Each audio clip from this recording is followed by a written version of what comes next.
Kopi Vosian, Ketua Dan sebelum saya memulakan ucapan saya, izinkan saya bagi pihak warga Penampang untuk menghulurkan doa dan harapan terhadap penumpang MH370 yang masih hilang, serta kesabaran kepada kaum keluarga yang terlibat dalam kejadian itu. Ya, penumpang dan kru.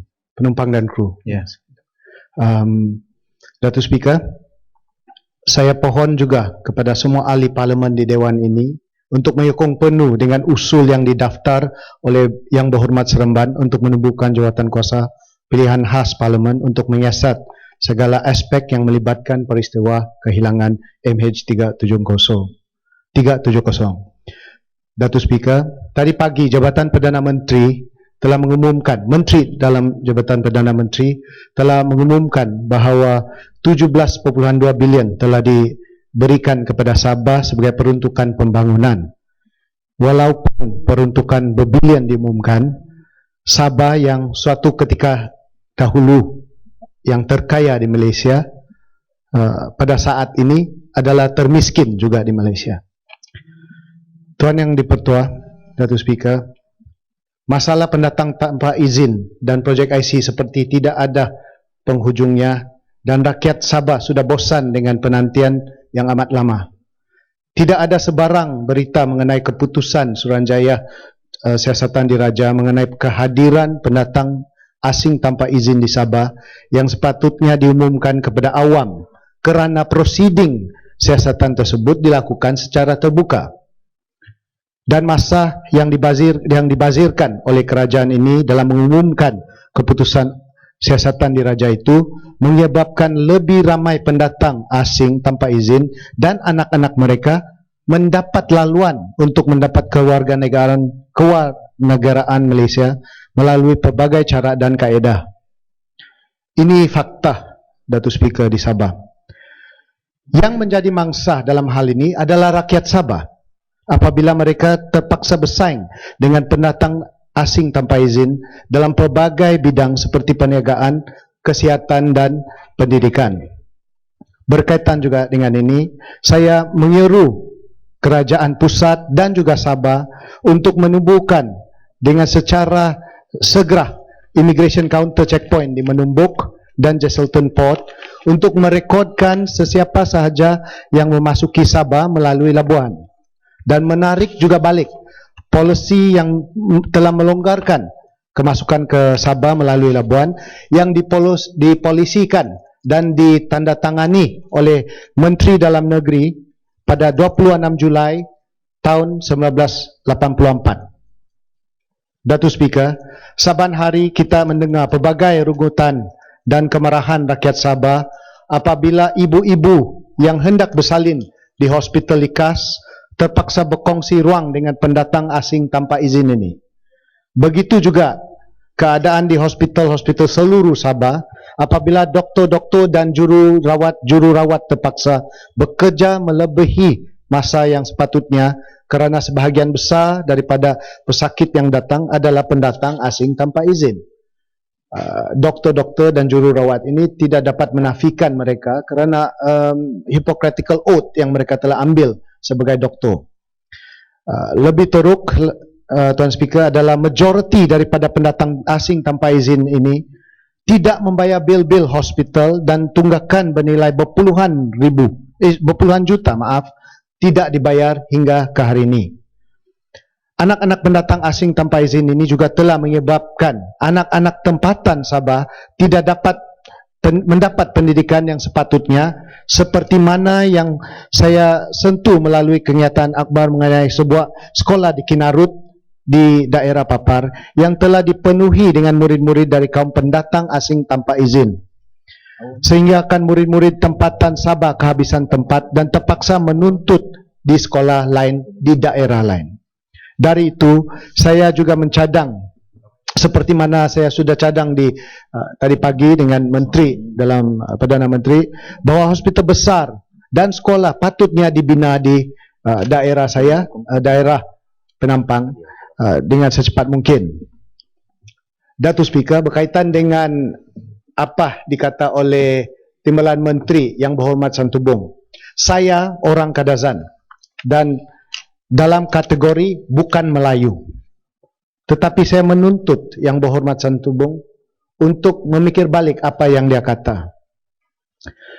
Kenyataan beliau agak sombong dan tidak berasas, di mana beliau telah mendakwa bahawa orang bukan Melayu seperti saya dan juga Datuk Speaker, bahawa kita kurang sensitif dengan kes rogol bawah umur.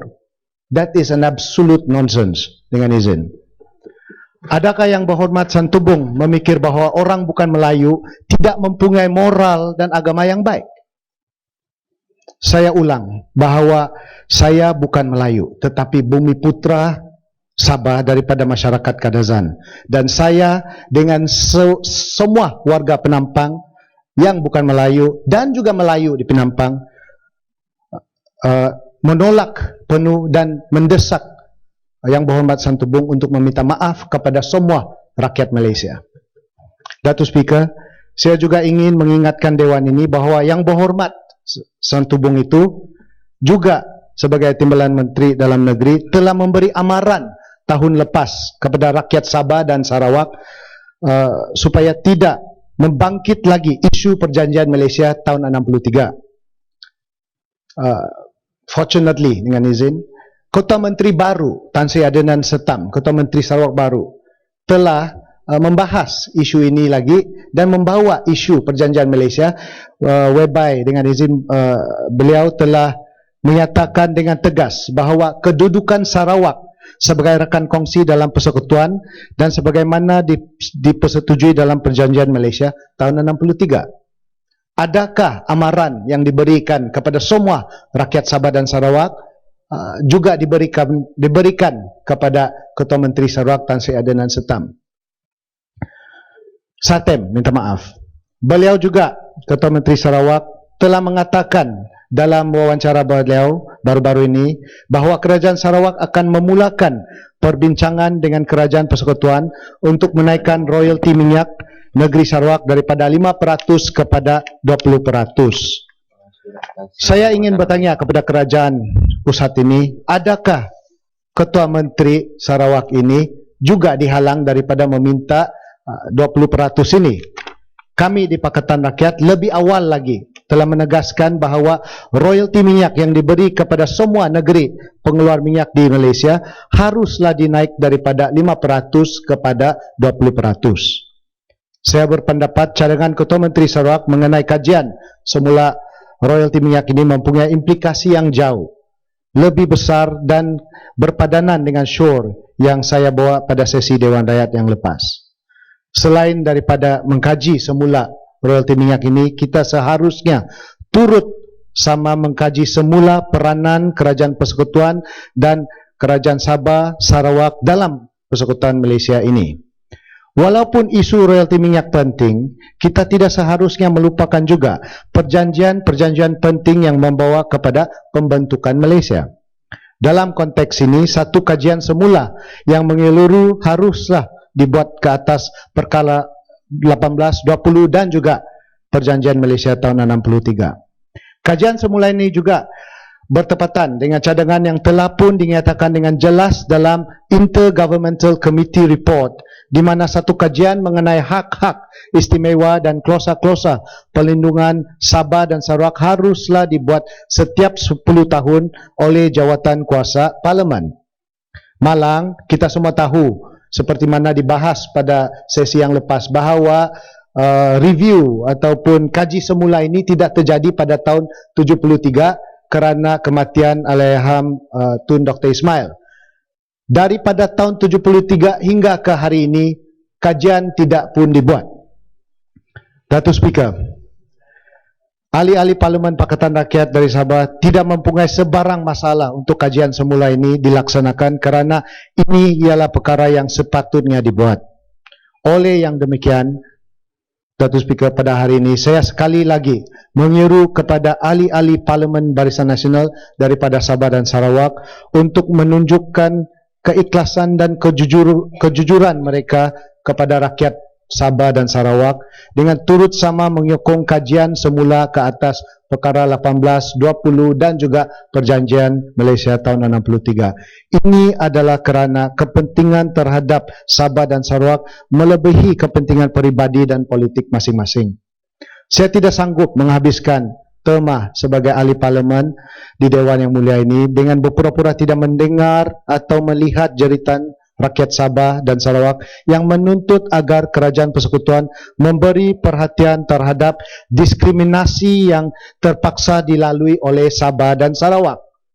Diskriminasi Sabah dan Sarawak ketara. Tuan Speaker, macam juga saya dikenali sebagai yang lain-lain. Kita tahu ini dalam deskripsi dokumen kerajaan. Melayu, India, Cina dan lain-lain.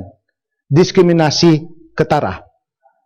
Siapa yang setuju dengan itu, saya minta maaf kepada kamu. Saya tidak faham kenapa kamu begitu. Dan ini ketara, fakta, fakta. Kami Speaker mana boleh cakap memang. Memang diam pun. kita lain-lain. Anyway, Datuk Speaker, saya juga ingin menyentuh sedikit dengan isu perkataan kalimah Allah dan membantah segala cara-cara kerajaan Penjelasan. yang menafikan. Penjelasan. Boleh hurai sikit apa dia yang tadi kata diskriminasi rakyat Sabah tu, sebab dia tak boleh buat statement saja, tak ada explanation. Masih Yang Berhormat. Diskriminasi dia ketara. Dalam description borang-borang kerajaan, kita pun tidak dinyatakan bangsa kami, bangsa orang dusun, bangsa orang Iban, bangsa orang bangsa orang Murut, bangsa orang Dayak, bangsa orang Kadazan. Kita hanya di generalize sebagai dan lain-lain. Yang Muhammad, dalam Perlembagaan Persekutuan kita diidentifikasi sebagai Bumi Putra Sabah dan Bumi Putra Okey, Sarawak. Bumi Putra, tetapi dalam borang dia dikenali sebagai Melayu, Cina dan India. Dia tak cakap Bumi Putra. Laluan, saya nak tanya sikit lah pasal yang lain-lain ni. Kalau begitu, kalau kita ada 30, apakah dalam borang tu kita nak isi satu-satu berapa banyak yang perlu Apa diisi? salah? You boleh taruh Bumi Putra Sabah, Bumi Putra Sarawak. Itu Bumi seperti Putra dalam Semenanjung. perlembagaan sudah jelas kan? Bumi Putra Sabah Tidak. tak cukup jelas. Dalam borang tidak. Itulah mentaliti kamu ni. Dalam borang tidak. Barangkali kamu tak faham. Saya minta maaf kamu tak faham. Tanya kita punya rakan Sarawak. Diorang tahu itu. Okey, berkenaan dengan kalimah Allah. Di Sabah ini sudah biasa. Dan juga di Sarawak. They should not stop us from using this. Dan mereka mesti menerangkan bahawa orang Sabah, orang Sarawak tidak sepatutnya dihalang menggunakan kalimah Allah. Boleh habiskan Yang Muhammad. Okey, dengan izin dan terakhir saya berterima kasih juga kepada Datuk Speaker kerana memberikan peluang, dan saya menjemput rakan-rakan saya daripada Sabah dan Sarawak, ahli parlimen, untuk menyokong sekali lagi mendapat ataupun menubuhkan satu Parliamentary Select Committee yang kita akan cadangkan nanti dalam usul untuk mengkaji balik Perjanjian Malaysia tahun 63. Terima kasih. Yang Muhammad Kubang Pasu.